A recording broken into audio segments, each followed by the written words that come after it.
Boa noite a todos. Declaro aberta a 32ª sessão ordinária do segundo período legislativo do 4º ano de mandato da 13ª legislatura da Câmara Municipal de São Martinho. Sob a proteção de Deus e em nome do povo São Martinho, iniciamos nossos trabalhos. Cumprimento as senhoras vereadoras, os senhores vereadores, funcionários dessa casa, a todos que nos acompanham pela internet e os ouvintes da Rádio Comunitária de São Martinho. Convido a todos para, em posição de respeito, acompanhar a execução do hino nacional brasileiro.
Gostaria aqui de registrar a ausência do vereador Wilson, que se encontra com problemas de saúde.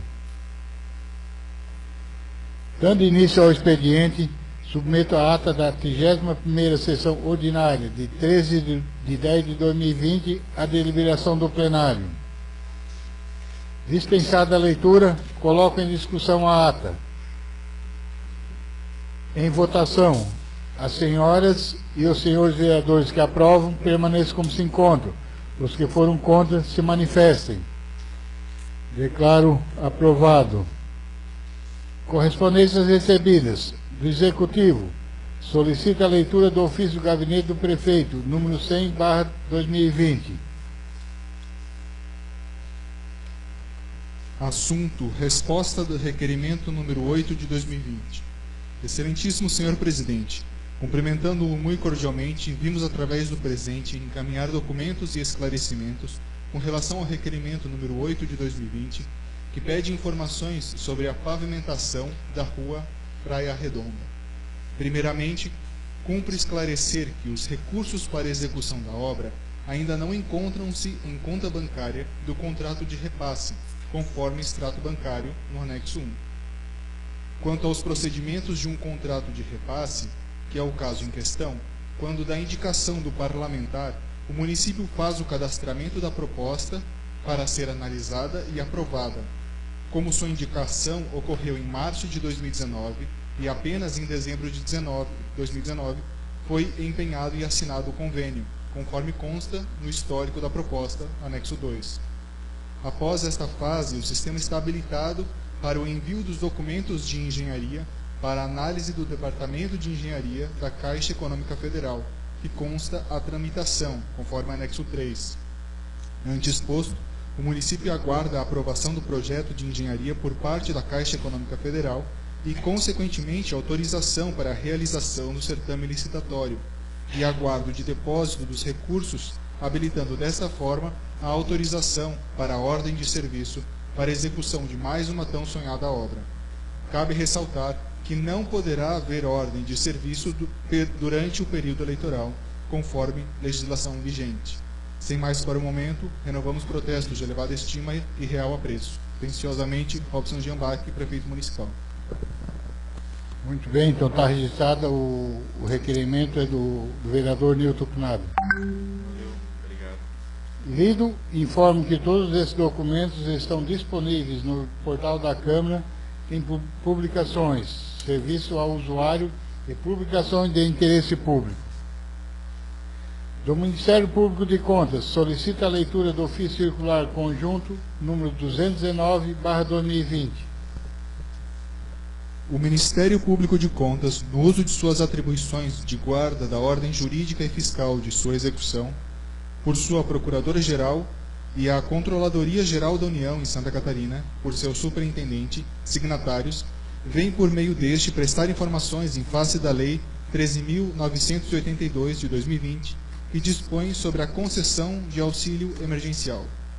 Levantamento realizado de forma conjunta pelo MPC e CGU revelou, com base nas folhas de pagamento do mês de maio do ano corrente, que há 8.486 servidores públicos em Santa Catarina que receberam irregularmente o referido benefício, dos quais 2 estão vinculados à Prefeitura ou Câmara de Vereadores de São Martinho, representando 1,05% do total de servidores no município. Ressaltamos que, de acordo com o parágrafo 5º do artigo 2º da Lei 13.982 de 2020, são considerados empregados formais, portanto, sem direito à percepção do referido auxílio emergencial, os agentes públicos, independentemente da relação jurídica, inclusive os ocupantes de cargo ou função temporários ou de cargo em comissão de livre nomeação e exoneração e os titulares de mandato eletivo.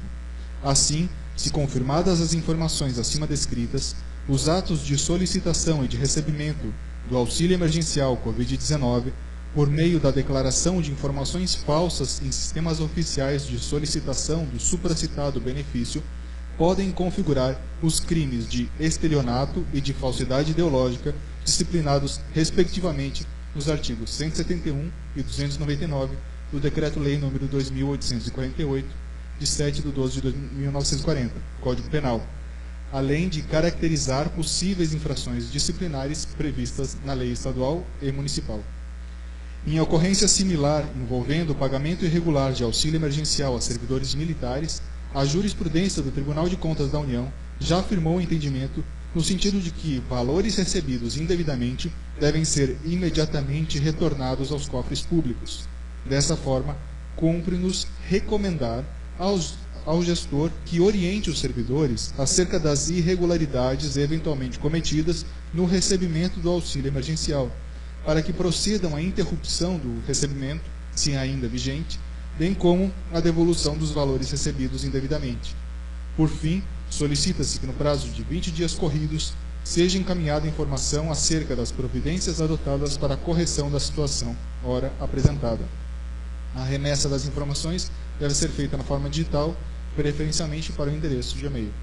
Florianópolis, 13 de outubro de 2020, Cibele Farias, Procuradora-Geral de Contas, e Orlando Vieira de Castro Júnior, Superintendente da CGU. Do Tribunal de Contas, solicita a leitura do convite. Convite. O presidente do Tribunal de Contas do Estado de Santa Catarina, conselheiro Adircélio de Moraes Ferreira Júnior, convida para assistir às comemorações alusivas aos 65 anos do TCE-SC. Todos os eventos serão realizados de forma virtual e transmitidos por meio das redes sociais do TCE-SC, conforme a programação anexa. Dia 4 de novembro, às 5 horas, uma sessão especial. 6 de novembro, às 17 horas. E 13 de novembro, às 10 horas, a conferência com o presidente do STF, o ministro Luiz Fux. Da Ouvidoria, solicita a leitura do processo número 12/2020. Assunto: portaria exoneração. Exonerado, conforme a lei, a conselheira tutelar, candidata a vereadora, transparência, ainda aparece o recebimento de salários. Resposta no dia 14. Segundo o juiz Rodrigo Fagundes Mourão, da comarca de Armazém, no mandado de segurança, em anexo, autoriza a conselheira tutelar Fabiana Epting a concorrer às eleições municipais. A Lei Municipal número 1931 de 2020, em seu artigo 63, parágrafo único, estabelece que a candidatura a cargo eletivo diverso implica renúncia ao cargo de membro do Conselho Tutelar com a imediata convocação e posse do suplente na condição de titular. Porém, o senhor juiz Mourão defende que a norma impugnada, à luz do caso concreto, mostra-se de fato inconstitucional sobre o que passa a discorrer. Conforme é consabida, a competência para legislar sobre direito eleitoral é privativa da União. E segue. Desta feita, rememoro que a Lei Complementar Federal, ao disciplinar as hipóteses de inelegibilidade, nada dispõe acerca da obrigatoriedade de o pretenso candidato renunciar ao cargo ou função pública. E considerando que o ente municipal é desprovido de competência para legislar sobre direito eleitoral, a causa ampliativa trazida pela Lei Ordinária número 1931 de 2019 afigura-se, sem sombra de dúvidas, inconstitucional. Ouvidoria.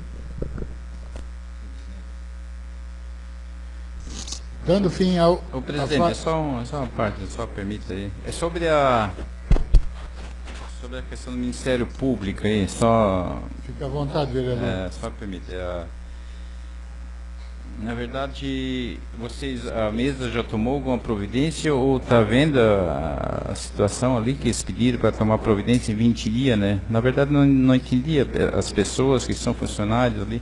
Já foi feita alguma coisa nesse sentido, presidente, só para esclarecimento?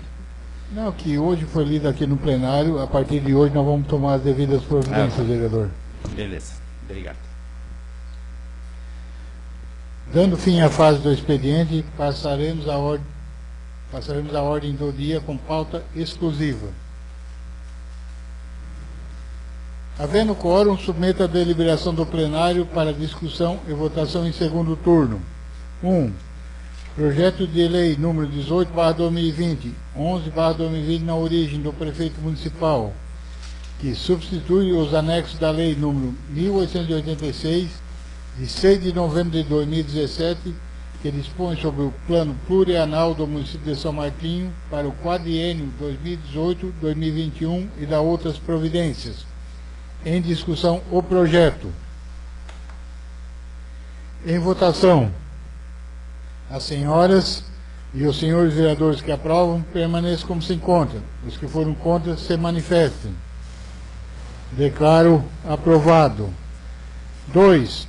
Projeto de lei número 19/2020, 12/2020 na origem do prefeito municipal, que substitui os anexos elencados no parágrafo único do artigo 2º da lei 1969, de 19 de junho de 2020, que dispõe sobre as diretrizes para a elaboração da lei orçamentária 2021 e da outras providências. Em discussão o projeto. Em votação.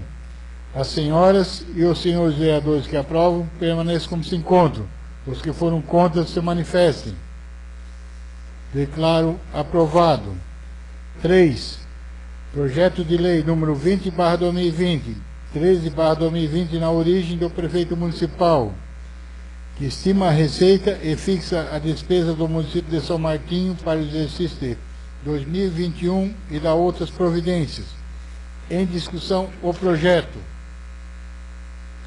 Em votação, as senhoras e os senhores vereadores que aprovam permaneçam como se encontram. Os que foram contra se manifestem.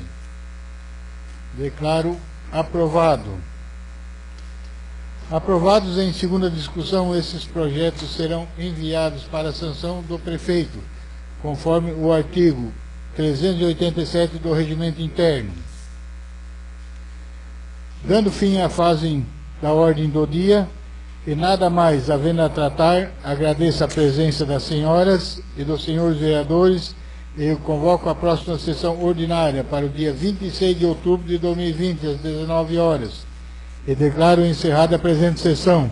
Obrigado e uma boa noite a todos.